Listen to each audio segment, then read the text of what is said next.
दर्शन दिए बहुत दिन बाद। मस्त राम में दीक्षित जी संस्कृत के महान विद्वान है महाराज, उनकी विद्वता को हम नमन करते हैं। लेकिन आज जो है थोड़ा एक्सप्रेस गाड़ी चढ़ा दी है। हम पैसेंजर से चलने वाले एक्सप्रेस में थोड़ा सा एक्सप्रेस चला दी गाड़ी, फिर भी आनंद आया क्योंकि वाणी में मधुरता है, वाणी में एक ओज है उनकी। हाँ, सारगम में है वाणी।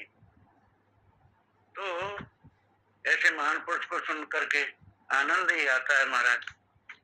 ओम वंदे देवो मां परशुरगुरम वंदे जगत कारणम वंदे पन्नग भूषणम रगधरम वंदे पशनाम पतिम वंदे शूर शशांक वेनेनम वंदे मुकुंद प्रियम वंदे भक्त जनाश्रम च वर्धम वंदे शिवम शंकरम। ओम यो ब्रह्मांडं विदधाति पूर्वं यो वै वेदांत प्रणोति तस्मै तमेदेवम् आत्मबुद्धि प्रकाशं मुमुक्षवे शरणं प्रपद्ये।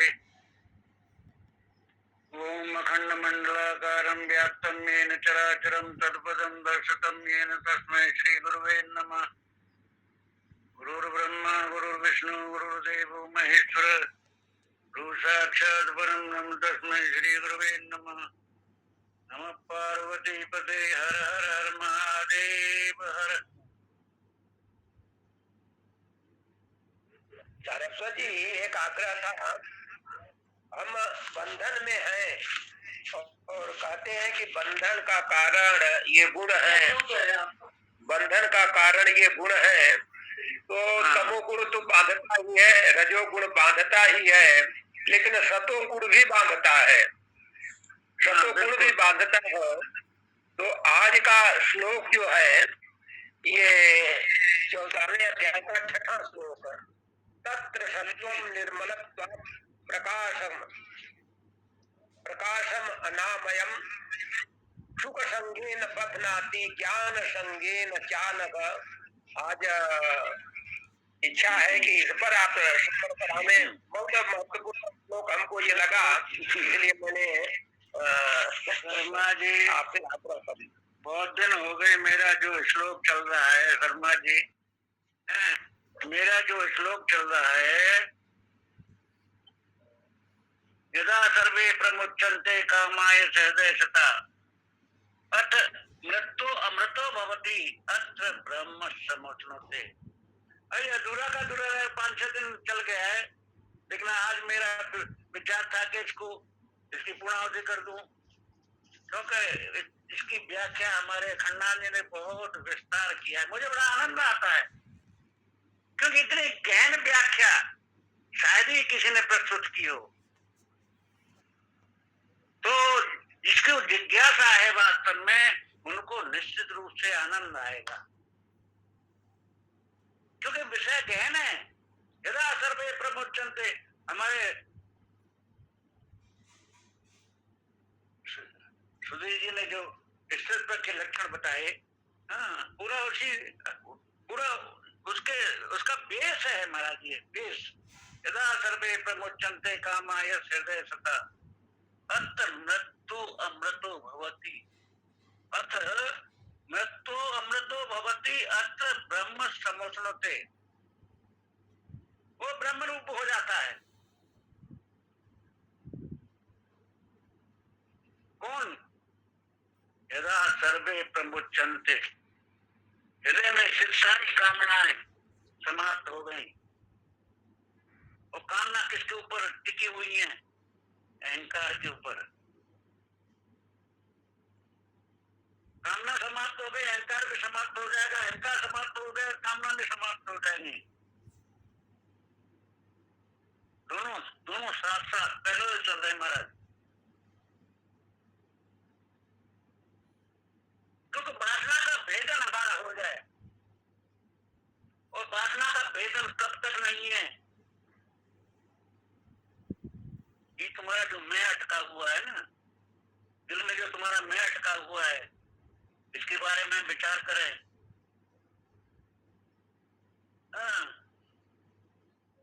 क्योंकि जब तक संसार रहेगा तब तक ग्रंथि का भेदन नहीं होगा।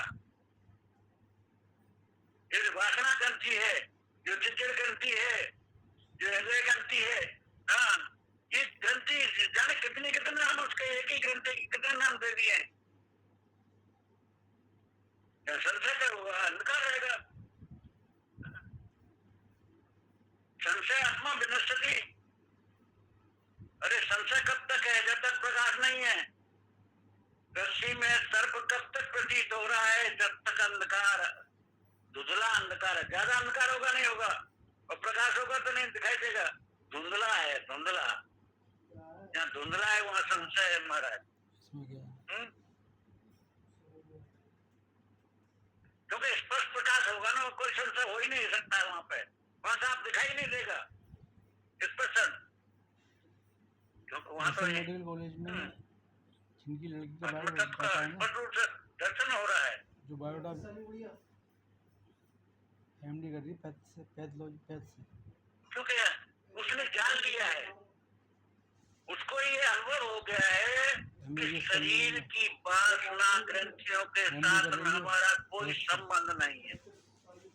ये वासना ग्रंथियों के साथ में, उसके पिताजी है ना जो, मेरे शरीर के साथ में इसके वासना ग्रंथियों के साथ में संबंध नहीं है, और दूसरे के शरीर में भी जो वासना ग्रंथि है उसके साथ भी मेरा कोई संबंध नहीं है। मेरा कहीं भी संबंध नहीं है। चले कैसे बता दें। वासना की ग्रंथि कब समाप्त होगी? प्रश्न ये उठता है, ये वासना की ग्रंथि कब समाप्त होंगी? 1-2 साल कहीं पे हमारे हृदय में से, जब हमारे हृदय में से तादात्म्य अहम भाव समाप्त हो जाएगा, जब तक मैं भाव है। हाँ,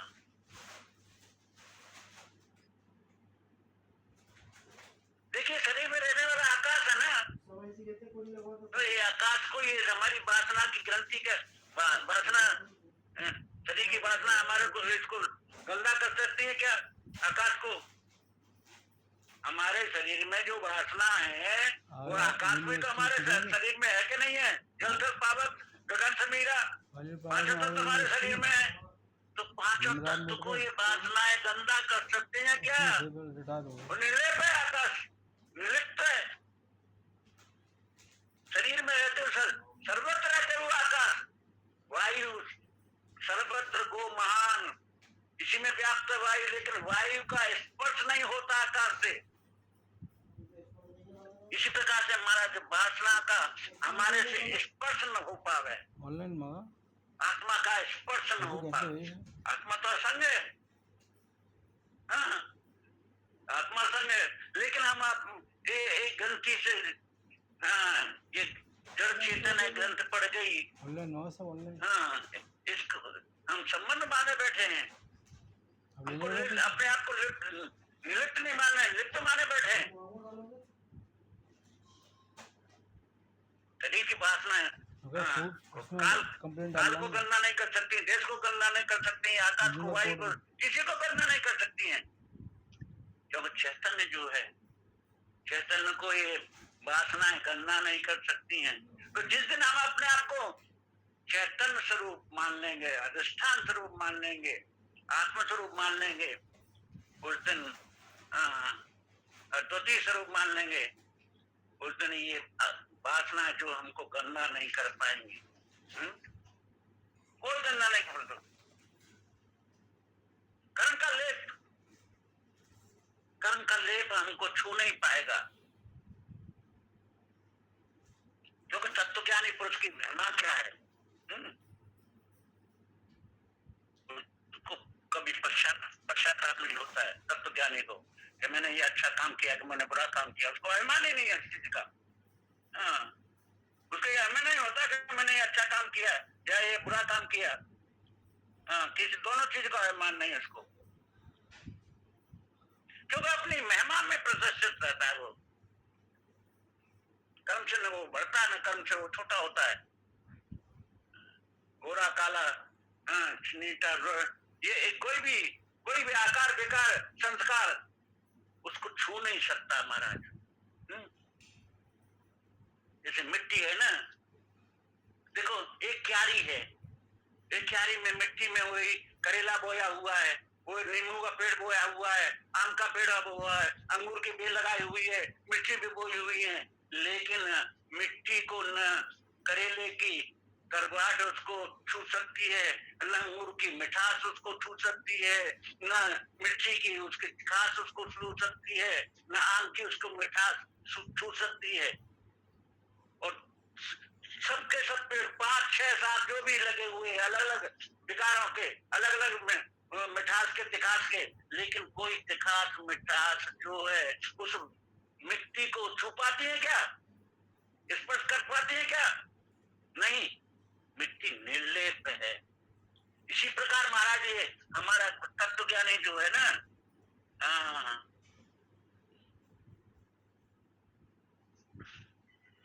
तत्व ज्ञानी को ये कोई चीज नहीं पाते, क्योंकि वो अपने आप को यह मैं वो तू अब ये जितने भी सर्वनाम है सबसे ऊपर उठा हुआ है, क्योंकि यह और मैं मानना ही तो ग्रंथि है ना, अन्य को आत्मा मानना ही ग्रंथि है,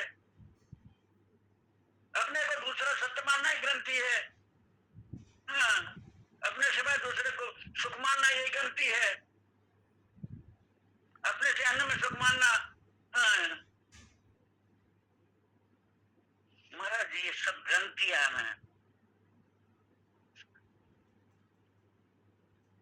तो अपने से अन्य को भी तुम जड़ मानोगे तो उसके साथ में करके तुम जड़ हो जाओगे। 90 तो बहुत साल की हो गई। अपने से अन्य को या तुम रत्नशील मानो तो उसके साथ में करके तुम रत्नशील हो जाओगे, क्योंकि तुम साक्षी स्वरूप हो महाराज, ब्रह्म स्वरूप हो, अद्वितीय हो। इसके अंतर्गत मैं मानना यही तुम्हारा, मैं और मूर्त माया, तो मैं और मेरा माना, मैं और तुम माना, वही ग्रंथि पड़ गई। ये ग्रंथि की वासना या विद्या की वासना ग्रंथि महाराज। नो कह रहा है कि बड़े पंडित हो, गुप्ता हो या अग्रवाल हो, कोई भी, क्योंकि तुमको मृत्यु छू नहीं सकती, तुम तो जैसे सचमुच अमर थे, जैसे अमर हो वैसे ही तुमको मृत्यु नहीं छू सकती महाराज। कहीं भी तुमको मृत्यु नहीं छू सकती। देखिए धर्म का फल तो मरने के बाद स्वर्ग में मिलता है। धर्म का फल जो है मरने के बाद, जन्म के बाद स्वर्ग मिलेगा, दूसरे जन्म मिलेगा। लेकिन महाराज वेदांत ये बोलता है कि मरने के बाद नहीं, लोकलांत नहीं, अभी के भी हाथ दर्पण आरसी, हाथ आरसी, वो क्या बोलते हैं, जैसे दर्पण में अपना मुंह देख लो, इसी प्रकार से महाराज ये वेदांत का फल इसी जन्म में,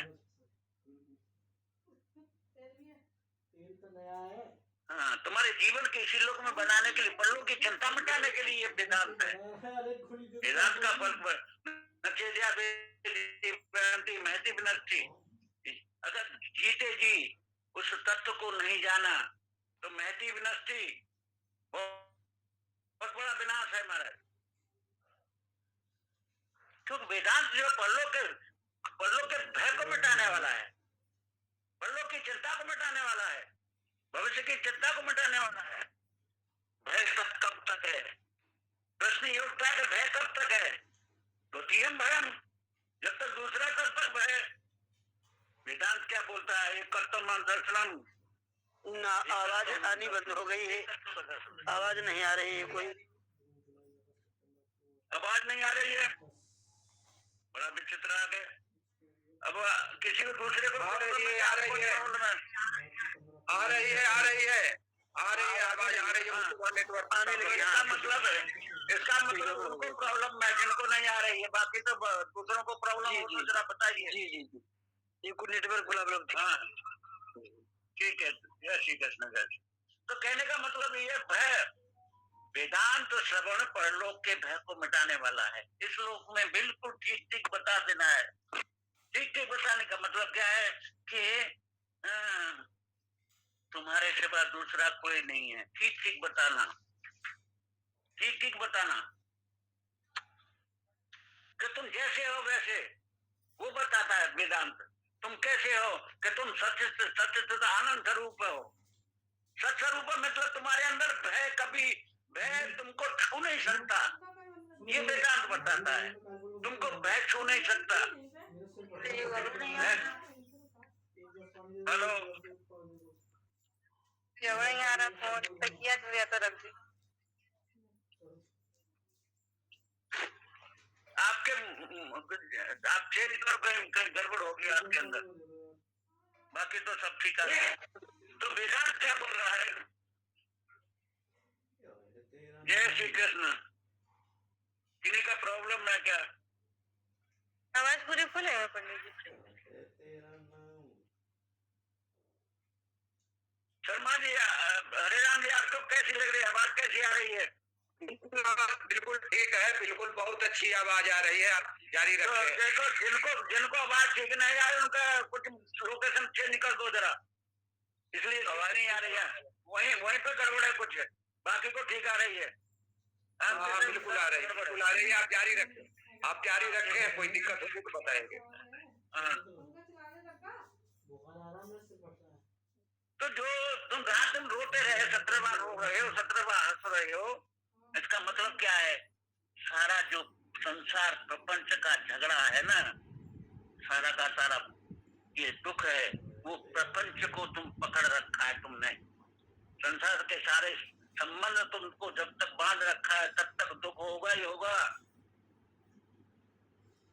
ये सारा संसार का जो प्रपंच है, सारा का सारा वेदांत श्रवण से ये निवृत्त हो जाता है।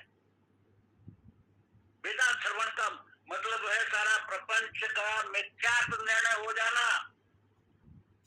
जब तक प्रपंच का मिथ्यात्व का निर्णय नहीं हुआ है, इसका मतलब क्या है? तुम्हारे अंदर वैराग्य की कमी और प्रांतता नहीं आई है।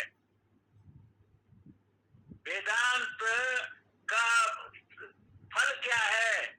उपरामता प्रदान कर देना। उपराम परमात्मा के साथ बैठ गए, बीज भुज गया। अब बीज भुज गया तो होगा क्या? ये वेदांत बता रहा है महाराज। सारा प्रपंच का झगड़ा वेदांत श्रवण से निवृत्त हो जाता है महाराज। अमृतो भवति, मृत्यु के समान संसार में है तो मृत्यु में क्या है? शोक मोह, हाँ भय, ये मृत्यु। हमारे जीवन से शोक है, मोह है, भय है, ये निवृत्त हो जाता है। और जैसे शोक मोह भय निवृत्त हुआ, अमृतो भवति, अमृत हो जाओगे। अब दूसरे लोग देखेंगे कि इसके हृदय में तो राग है ही नहीं, ये तो असंग है, इसको तो कोई छू नहीं सकता है। जब दूसरे देखेंगे इसमें राग नहीं है, कोई राग की ग्रंथ इसके नहीं, तो कोई द्वेष नहीं है, कोई शोक नहीं, कोई मोह नहीं है, इसके प्रति दुर्भाव नहीं है, कोई संघर्ष इसके जीवन में नहीं है, तो महाराज वो तुम्हारे पैरों में पड़ जाएगा। अमृतो भवति।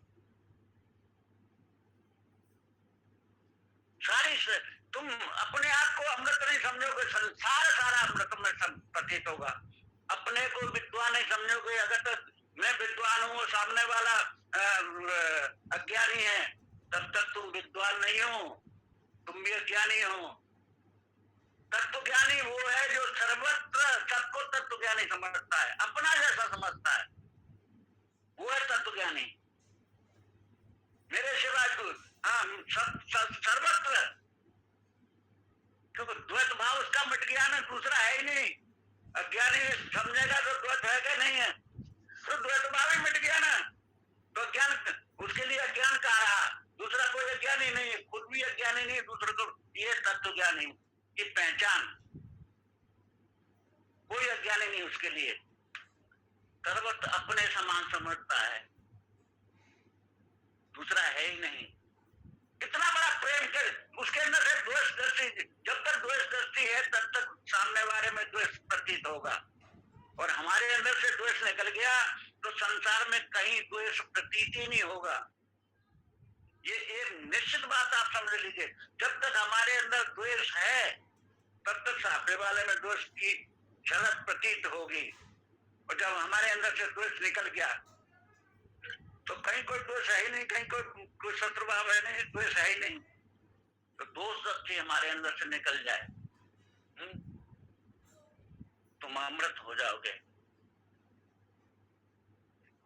हाँ, तत्व ज्ञानी हो जाओगे। तुम्हारे मन से जो वाणी निकलेगी ना, वो लोगों के लिए अमृत हो जाएगी। तुम्हारे शरीर से जो हवा निकलेगी, वो लोगों के लिए अमृत हो जाएगी। तुम्हारे नजर जो लोगों में पड़ेगी, वो अमृत हो जाएगा। तुम जिसको छू लोगे, वो अमृत हो जाएगा महाराज। हाँ। तुम अपनी ज्ञान दृष्टि से जिसको देख लोगे, वो मुक्त हो जाएगा। ये ज्ञानी का लक्षण है महाराज।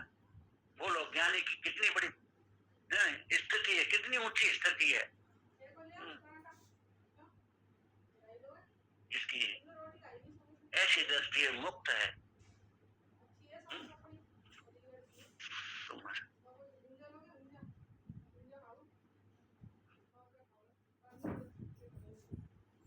अब देखिए, मृत्यु पुरुष अपने को मरने वाला समझता है ना, वास्तव में वो मरने वाला है क्या? नहीं है, बस मरने वाला समझ रहा है। तो बुद्धि में मृत्यु तो भाव है, बुद्धि में भाव पड़ा हुआ है, वस्तु में नहीं है। मैं मरूंगा, यह मन में एक कल्पना है महाराज, असल में वस्तु की मृत्यु नहीं है। जो इस कल्पना से मुक्त हो गया, मैं मर जाऊंगा, ये कल्पना है केवल। वास्तव में हमने अपने को, दूसरे को तो मरता देखा है, अपने को कभी मरता देखा है किसी ने? अपने को जन्मता देखा है किसी ने? नहीं देखा है। तो मृत्यु क्या है? रूपांतर, रूपांतर है महाराज। एक रूपांतर से ये गृहस्थ से सन्यासी होगा, ये भी तो मृत्यु। गृहस्थ का मृत्यु हो गया, सन्यासी हो गया। रूप से रूपांतर का नाम ही तो मृत्यु है। तो तुम्हारा रूप, हाँ, तुम तो सच्चिदानंद आत्मस्वरूप हो, तो आत्मा की कभी मृत्यु होती है क्या? तो मरने वाले मर जाएंगे, कभी मरेंगे नहीं। कपड़े बदलते हैं, चोले बदलते हैं, लेकिन हम मरे नहीं आज। हाँ, आज हैं और आगे मरेंगे। ये किसी को अनुभव, किस आधार पर आप अनुभव कर रहे हो? आत्मा को कोई मरते देखते हैं? अरे आकार तो टूटते रहते हैं, बनते टूटते रहते हैं, तब तो कभी टूटता नहीं है। मिट्टी है, बर्तन बने और बिगड़ के टूट गए, मिट्टी का कुछ बड़ा क्या? ये पानी। लेकिन मृत्यु से पहले जय श्री कृष्णा, जय श्री कृष्णा, मरते तो नहीं है, लेकिन शास्त्र कहता है, अभी थोड़ी देर पहले भी आप कहे थे कि मृत्यु से पहले तत्व ज्ञान हो जाना चाहिए। मृत्यु से पहले, तो आखिर वो मृत्यु है कहाँ? जब मृत्यु ही नहीं है, मरते ही नहीं है, तो मृत्यु से पहले तत्व ज्ञान की बात तो कही गई है शास्त्रों में, और बार बार इसको दोहराया गया है जी। हाँ, देखिए, तत्व दृष्टि से तो मृत्यु है ही नहीं। हाँ, लेकिन एक व्यवहार में बताने के लिए ये बोला जाता न तेजा बहती विदंसी। हाँ, इस शरीर के रहते रहते इस तत्व को नहीं जाना तो महती विनष्टि, बहुत बड़ी विनष्टि है। शरीर के रहते रहते ये शरीर नष्ट होगा। शरीर क्या? पंच तत्व का। पंच तत्व बिगड़ेंगे, बनेंगे। पंच तत्व में आकार, आकार, विकार, प्रकार, संस्कार, ये मरते बिगड़ते बनते रहते हैं। बाकी पंच तत्व का कुछ बिगड़ता है क्या? पंच तत्व में जो आकार बना, किससे बना? पंच तत्व से बना। ये आकार बना है, इसमें विकार आए हैं, इसमें संस्कार आए हैं। आकार, विकार, संस्कार, प्रकार, जो कुछ भी इसमें हुआ है, वो पंच तत्व से कुछ इनका बिगड़ता क्या, बनता बिगड़ता क्या इनसे? आकार बने, मिट गए, प्रकार बने, मिट गए, संस्कार बने, मिट गए, आकार विकार आए, इसमें बने, मिट गए। आकार, विकार, प्रकार, संस्कार और कुछ भी होगा जो मुझे याद नहीं है। तो ये सब बनते बिगड़ते हैं। प्रकृति में कुछ बनाकर बिगड़ा, पंचतत्व में बनाकर बिगड़ा। इसमें गेहूं पैदा हुआ, इसमें आलू पैदा हुआ, इसमें धान पैदा हुआ, इसमें ये पैदा हुआ, वो पैदा हुआ, और बने और बिगड़ गए। तो यहाँ बनने बिगड़ने के बाद शिव का पंचतत्व का कुछ बना और बिगड़ा क्या? इस प्रकार आत्म तत्व जो है उसका न कुछ बनता न बिगड़ता है, उसमें ये बनते। अरे ये सब होता किसमें है? पंचतत्व में। जो भी हो रहा है, विकार हो रहे हैं, आकार हो रहे हैं, विकार हो रहे हैं, प्रकार हो रहे हैं, संस्कार हो रहे हैं, जो भी हो रहे हैं वो पंचतत्व में है। मिट्टी में मरते दिखते हैं, हैं?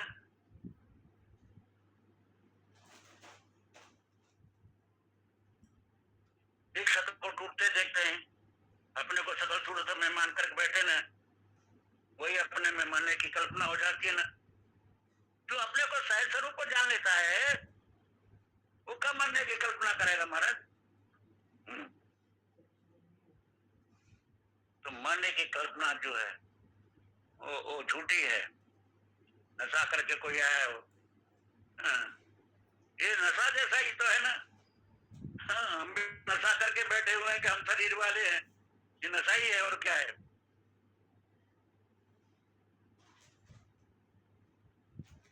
अमृत, मैं अमृत स्वरूप हूँ। तीन बात है अमृत। एक पहली बात है मृत न होना, सत होना। हाँ। अमृतो भवति।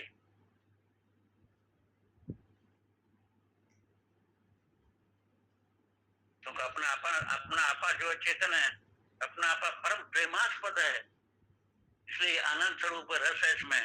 अमृतो भवति, तुम सच्चिद आनंद स्वरूप हो। जितने आकार है वे सब आरोपित है महाराज। ये 3.5 हाथ का शरीर है, इसकी इतनी लंबाई, ये देश, इतना वजन, ये वस्तु, इतनी इसकी उम्र, ये काल, तो इनसे परे हो तुम। देश काल वस्तु इन सबसे परे हो। तो ये कल्पित आकार जितना भी है वो तुमको स्पर्श नहीं कर सकता, जितना भी कल्पित आकार है। हाँ, ये कल्पित वस्तु, हाँ, कल्पित देश, कल्पित काल, ये तुमको स्पर्श नहीं कर सकता।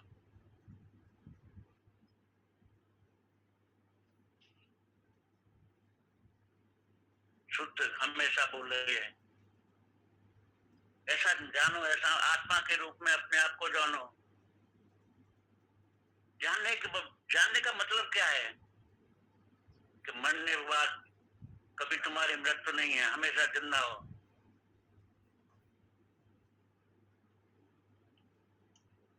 हमेशा तुम पूर्ण रूप हो, पूर्ण रूप हो। देखिए ये शरीर भी ये इच्छा रूप है महाराज। हाँ, अब तमे विद्वान अमृत भवती, तमे विद्वान, ऐसा जानो। मानो आत्मा के रूप में अपने आप नो, तो जानने से क्या होगा? कि मरने के बाद नहीं, जिंदा हमेशा तुम रहोगे, इसी धरती पर रहोगे, इसी शरीर में रहोगे, हमेशा तुम रहने वाले हो। ऐसा अपने आप को जानो। तमे विद्वान अमृतम इति भवती, ऐसा जान लिया, अमृत स्वरूप अपने आप को जान लिया। अरे महाराज जी, ये ऋचा क्या बोल रही है?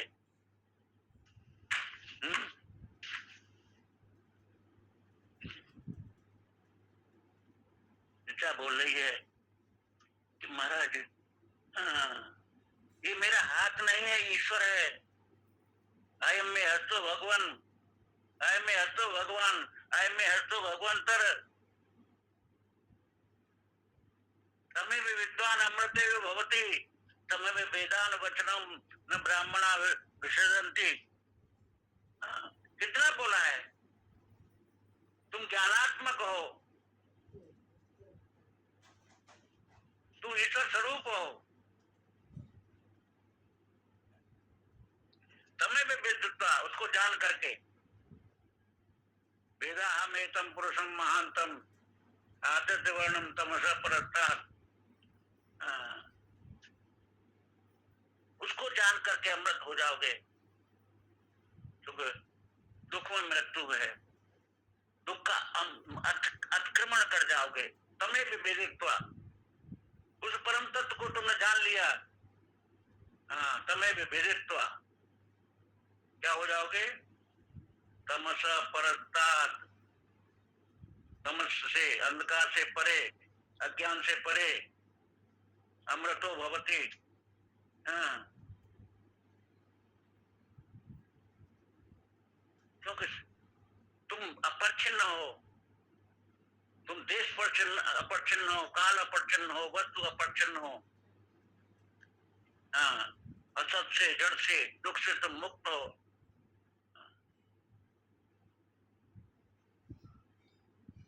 तो वेदांत विचार में अमृत तत्व की प्राप्ति कैसी होती है, ये अमृत क्या है, ये देखता है महाराज।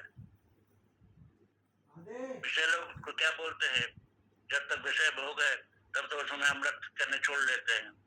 विषय पुरुष बोलते हैं कि विषय भोग में ही अमृत है। हाँ, उसी में रस है, उसी में स्वाद है, उसी में सुख है।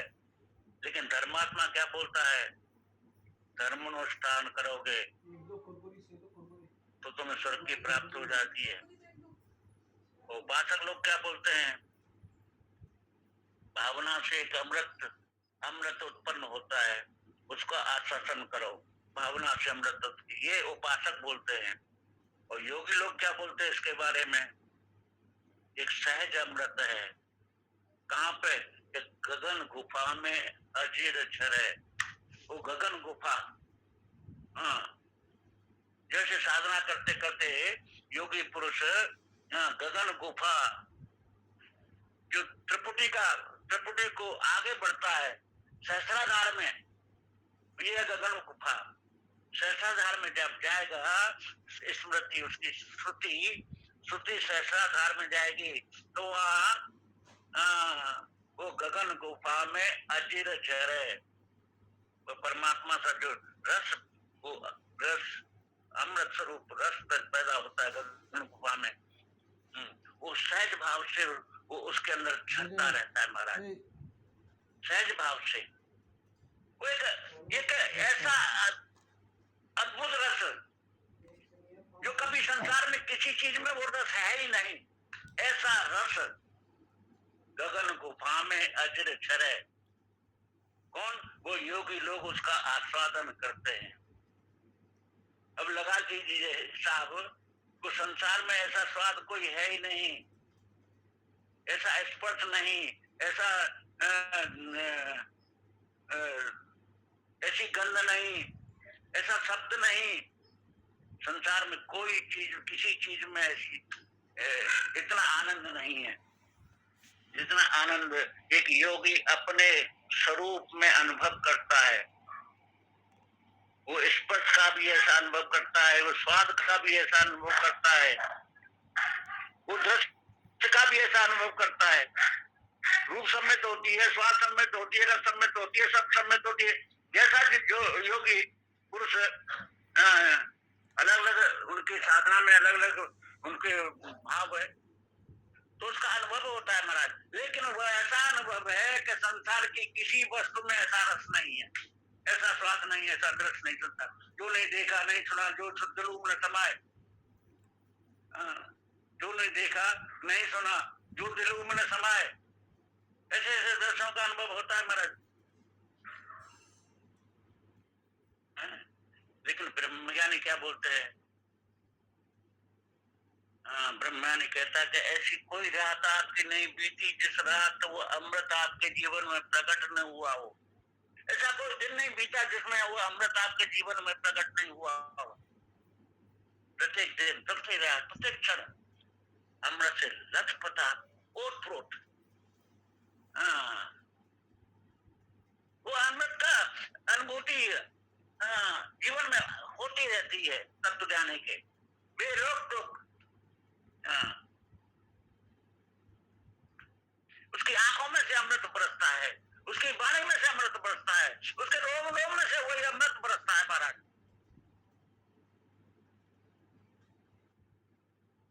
हमारे हृदय में महाराज, हमारे मन से, हमारे हृदय से, हमारे अमृत से वही अमृत वो झरना झरता रहता है, लेकिन हम उससे अज्ञात हैं। वो अमृत अभी भी हमारे हृदय से झर रहा है, नित्य झर रहा है, नित्य हम का दर्शन कर सकते हैं, लेकिन हम उससे अज्ञात हैं, अज्ञात हैं। लेकिन करें क्या भैया? हाँ, उसकी पहचान क्यों नहीं है भाई? जब सब परमेश्वर का ही स्वरूप है, हाँ, लेकिन हम उसे पहचानते नहीं है। वेदांत विद्या यही कहती है तुम ब्रह्म हो। हाँ, वेदांत सत्य का निरूपण करता है महाराज, सत्य का निर्माण नहीं करता, सत्य का निरूपण करता है वेदांत। क्रिया नहीं है, निर्माण नहीं है। जैसा है वैसा ज्ञान, क्या जैसा जैसा है वैसा दिखा देना, यही ज्ञान का समय हो गया है। शर्मा जी आ गए होंगे शायद, मेरे ख्याल से देखा नहीं मैंने। हाँ, शर्मा जी आ गए हैं, तो यहीं पे वाणी को विराम दूंगा। क्षमा चाहता हूँ, कुछ ध्यान नहीं रहा। तो वेदांत सत्य का निरूपण करता है, सत्य का निर्माण नहीं करता। ये ध्यान में रखने की चीज है। यही वाणी को विराम। बोलो सच्चिदानंद भगवान की जय, वहाँ के जय भगवान की जय। जय जय जय राधे श्याम, जय श्री कृष्ण, जय श्री राधे श्याम, जय श्री कृष्ण, जय श्री। शर्मा जी आइए, शर्मा जी। जय श्री कृष्ण। हाँ दीक्षित जी, कुछ बोलेंगे क्या? हमको तो सुनने में ही रस आता है, और हमको जिसकी बताओ जूठन हम आपके आगे प्रस्तुत कर देते। व्यास जी की जूठन, व्यासोच्छिष्टम जगत त्रयम, और जो कहो हम पढ़ के सुना देते हैं। और हमको आता क्या है? कुछ नहीं आता है। आप लोगों का सुनते हैं बहुत रस आता है। बढ़िया है दीक्षित जी, आपसे भी एनर्जी मिलती है। ओम शंकरम शंकराचार्यम केशवम बादरायणम सूत्रभास्कृतौ वंदे भगवन्तौ पुनः पुनः। ईश्वरो गुरुरात्मेति मूर्ति भेद विभागने व्योमव्याप्त देहा दक्षिणामूर्तये नमः। ओम शांति शांति शांति। वसुदेव सुतं देवं कंसचारूणमर्दनं देवकी परमानंदं कृष्णं वंदे जगद्गुरुं कृष्णं वंदे जगद्गुरुं। नमस्ते रामचंद्राय माधवाय नमो नमः, गोविंदाय नमस्तुभ्यं, नमस्ते परमात्मने हेतुयत ब्रह्म रूपाय ज्ञान गम्याय ते नमः। नमः पूर्णारम्याय माधवाय चिदात्मने। ओम श्री परमात्मने नमः। श्रीमद् भगवद गीता चतुर्थ अध्याय। श्री भगवान वाच बहुने में पीतानि जन्मानि तपचार्जुन तानि अम्बेद सर्वाणि नैतुम वेद परं तप अजो अपि सन्नो वे आत्मा भूतानां ईश्वर प्रकृतिं स्वाम अधिष्ठा संभवात् आत्माया यदा यदा हि धर्मस्य ग्लानिर्भवति भारत अभ्युत्थानं धर्मस्य तदात्मानं सृजामि। परित्राणाय साधूनां विनाशाय च दुष्कृतां धर्म संस्थापनार्थाय संभवामि युगे युगे। जन्म कर्म च मे दिव्यम् एवं यो वेत्ति तत्त्वतः त्यक्त्वा देहं पुनर्जन्म नैति मामेति सुवर्णम्। वीतराग भय क्रोधा मनमया मामुपाश्रिता भयभो ज्ञान तपसा पूता मदभावमागता ये धामां प्रपदन्ते तांस्ते भजाम्यहं मम वर्तानुवर्तन्ते मनुष्याः। जय श्री कृष्ण। तो स्थित प्रज्ञ के ऊपर चर्चा चल रही थी। भगवान ने दूसरे अध्याय के 52-53 श्लोक में मोह को बारे में जो बताया, उससे अर्जुन को ये प्रश्न आया कि उसकी स्थिति क्या होती है। तो भगवान ने दो कहा, सांसारिक मोह की निवृत्ति और शास्त्रीय मोह की निवृत्ति। दो ही मोह है, या तो सांसारिक मोह है, यदा ते मोह कलिलम बुद्धि व्यतितरस्यति तथा तदागंता से निर्वेदम शो तपस्या। जबकि जो मोह रूपी दलदल है, तो उसको दलदल कहा, जो सांसारिक मोह है। मेरापन जो है, मैं और मोह तोड़ते माया, जो बिछड़ने वाले पदार्थ हैं, बिछड़ने वाले व्यक्ति हैं, बिछड़ने वाला संसार है, इसको जब हम अपना मान लेते हैं, मेरा मान लेते हैं, इसके साथ तादात्म्य कर लेते हैं, फिर उसके साथ हमारा सुखी दुखी ये सब होता रहता है। शरीर के साथ मेरापन, संसार के साथ मेरापन, तो इसको मैं और मेरा जो ममता हो जाती है। तो इसको भगवान ने कहा कि मोह रूपी दलदल से जब तेरी बुद्धि तर जाती है, पार हो जाती है, तो तू सुनने में आने वाले और सुने हुए सब भोगों से तुझे वैराग्य हो जाए। और फिर कहा श्रुति विवृत्ति पर न थे, यदा स्थिति निश्चल। भांति भांति के वचन सुनने से, द्वैत अद्वैत इतने सारे सुने, इतने शास्त्रों के बारे में सुना, कई बार बुद्धि विचलित हो जाती है। तो ऐसे शास्त्रीय मतभेदों से जब विचलित हुई बुद्धि, तेरी बुद्धि निश्चल हो जाएगी और समाधा अचला बुद्धि तदा योगम अवश्य से। ये था प्रश्न कि तब तेरी बुद्धि उस परमात्मा में अचल हो जाएगी, निश्चल हो जाएगी, तब तो योग को प्राप्त हो जाए। जब ये बात भगवान ने बताई, दो मोह की, शास्त्रीय मोह और सांसारिक मोह की, और कहा इससे तो योग को प्राप्त हो जाए, तो अर्जुन का था प्रश्न कि योग को प्राप्ति की क्या है, वो योग को प्राप्त होना, उसकी क्या स्थिति है जो योग को प्राप्त हो गया। तो प्रश्न हुआ कि उसकी जो योग को प्राप्त है उसकी स्थिति क्या होती। तो स्थिति की बात जब भगवान पहले प्रश्न डाल देते हैं, तो इससे अर्जुन के मन में प्रश्न आया स्थित प्रज्ञ के बारे में, उसके लक्षण, कैसे बोलता है, कैसे बैठता है, कैसे चलता है, इसके बारे में अर्जुन ने 4 प्रश्न किए। भगवान ने अंतिम जब ये प्रकरण पूरा होता है तो भगवान ने कहा कि ये योग में स्थित हो जाएगा। तो अर्जुन ने पूछा उसकी स्थिति कैसी है। जी योग को प्राप्त हो जाएगा, योगम अवश्य से, योग को प्राप्त, उसकी स्थिति कैसी है। तो भगवान ने कहा ऐसा ब्रह्म स्थिति, उसकी स्थिति ब्रह्म में। अब देखो 52 और 53 श्लोक में जो भगवान मोह रूपी दलदल से पार होने की बात कहते हैं, और शास्त्रीय मतभेदों से जब हमारी बुद्धि विचलित हो जाती, वो भी जब शांत हो जाए, और शांत होने के बाद हमारी स्थिति परमात्मा में निश्चल और अचल हो जाए। जब परमात्मा में निश्चल और अचल हो गई तो हमारी स्थिति क्या है, ब्रह्म में। ऐसा ब्रह्म स्थिति है, ब्रह्म में स्थिति। इस बात को जब अर्जुन ने 4 प्रश्न किए तो भगवान ने लक्षण बताए, कैसे बोलता है 2 श्लोक बताए, कैसे बैठता है 4 श्लोकों में बताया, 6 में बताया, और कैसे व्यवहार करता है ऐसा 8 श्लोकों में बताया। और फिर बाद में उसका उपसंहार करके, और जो अर्जुन का जो जहां से प्रश्न था योग को प्राप्त हो जाएगा उसकी स्थिति कैसी है, तो उसकी स्थिति अंतिम श्लोक में इस प्रकरण के और इस अध्याय 2 के अंतिम श्लोक में भगवान कहते हैं ऐसा ब्रह्म में स्थिति, उसकी ब्रह्म में स्थिति है।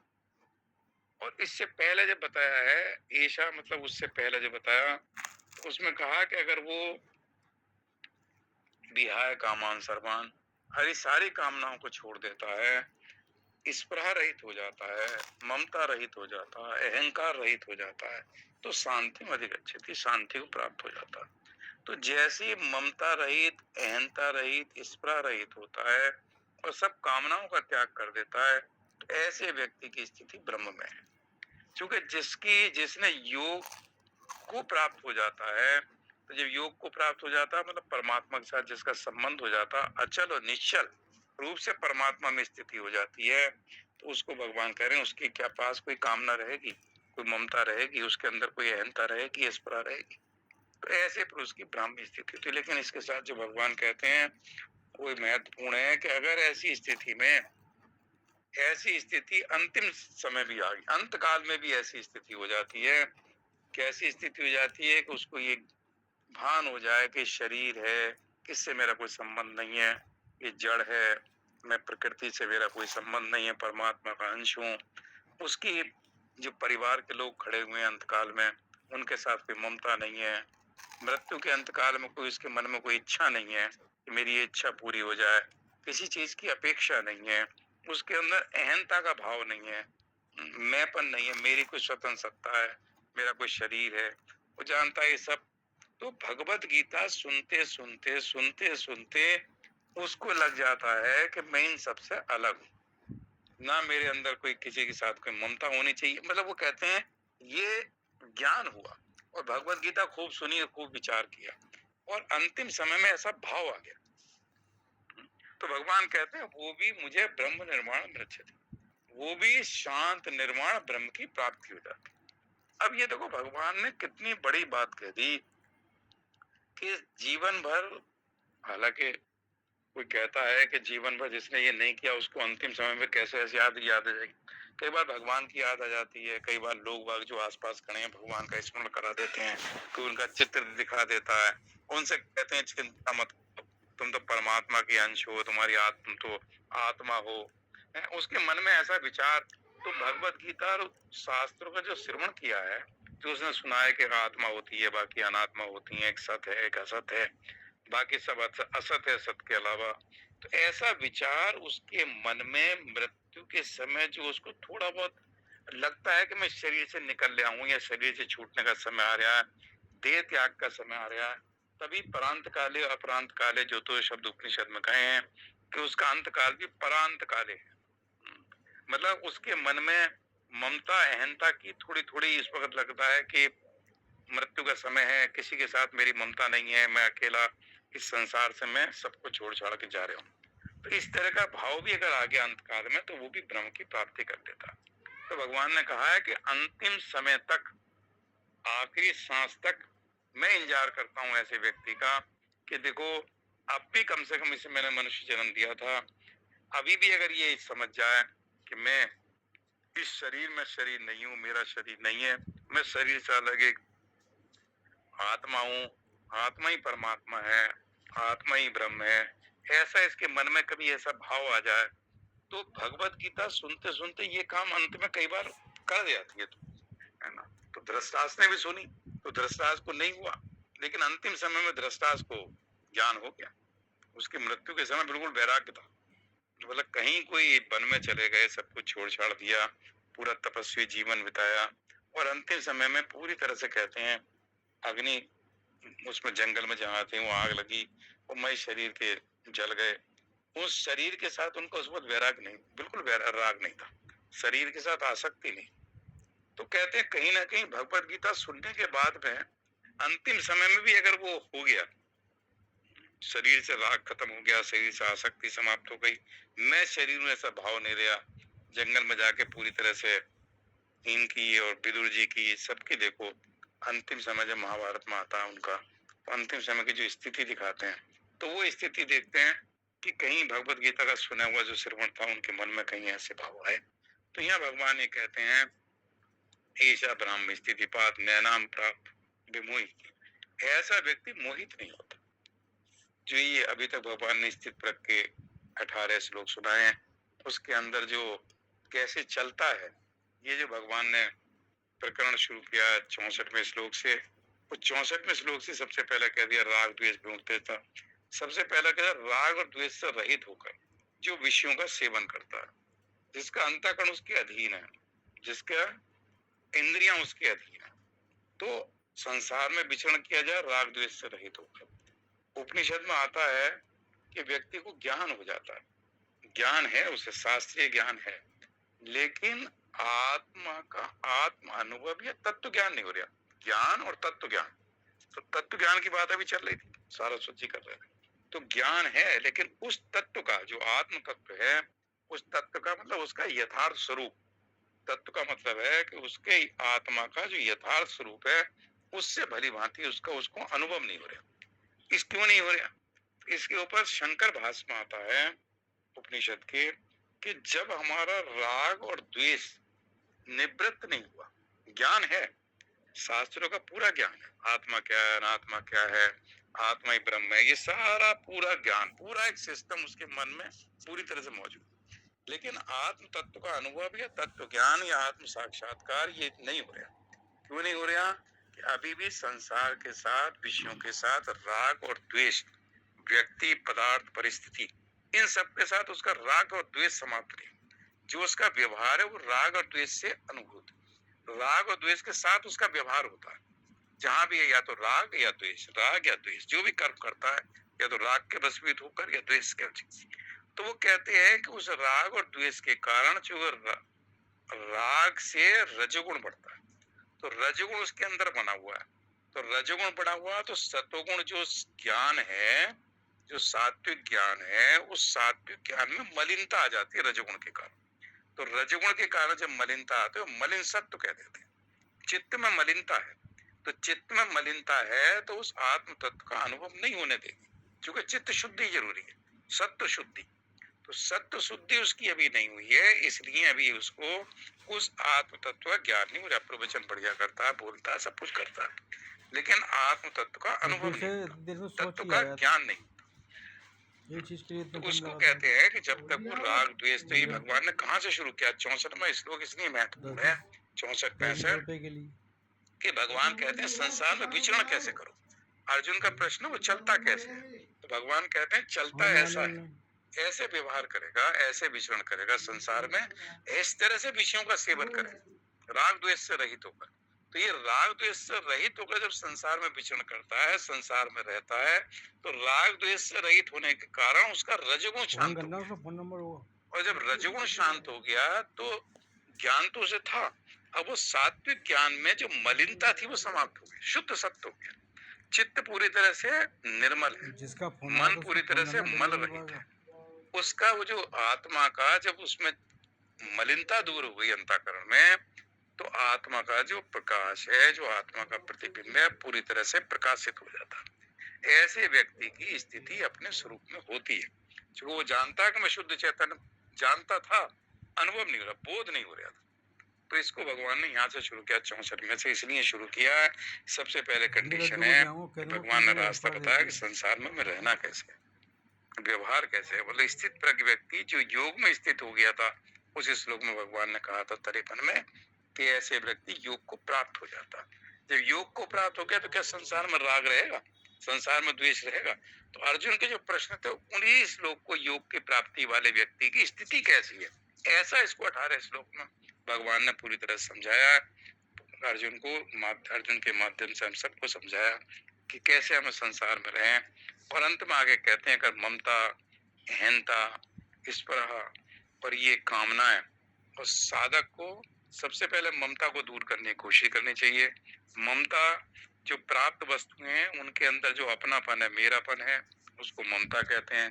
प्राप्त शरीर है, प्राप्त परिवार है, प्राप्त बहुत सारी चीजें जिनको हम मेरा कह के उनके साथ संबंध बना लेते हैं, वो ग्रंथियां कहते हैं। वो ग्रंथि पड़ जाती, गांठ लग गई, हमने इतनी वस्तुओं के साथ संबंध बना लिया, उनके साथ हम जुड़ गए, उनके साथ हमने अपने आप को बांध लिया।